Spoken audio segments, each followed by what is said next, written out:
غسل جنابت جو ہے یہ بھی ذمہ داری ہے. ناراض نہ ہوئیے. 100 لوگوں کو بٹھا کے پوچھیے کہ غسل جنابت کا طریقہ کیا ہے. آپ امید کرتے ہیں کہ 99 لوگ بتا دیں گے؟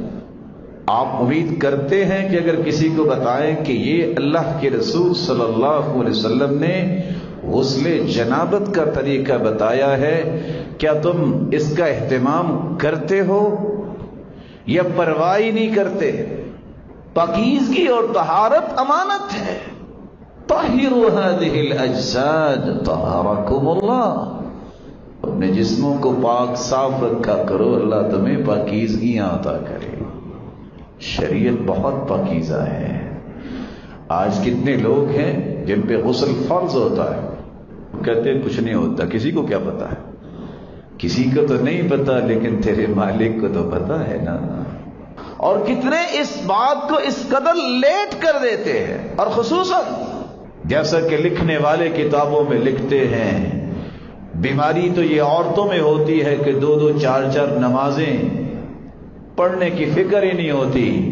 یہ مردوں میں بھی آ گئی، کام بھی ہو رہے ہیں اور بسا اوقات شرم و بشرمی مسجد میں بھی چلے جاتے ہیں اور غسل نہیں کیا ہوتا. آج کتنے لوگ ہیں جو بغیر وضو کے نماز پڑھ لیتے ہیں. وضو ناقص ہے تو نماز بھی ناقص ہے. وضو ناقص اگر کر کے وہ کھڑا ہوتا ہے، امام بھول جاتا ہے. وضو کو بنا کے کرو، اپنی طہارت اور پاکیزگی کا خیال کرو.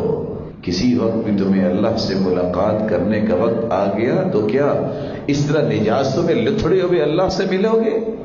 اپنے آپ کو ہر وقت باوضو رکھنے کی عادت بناؤ.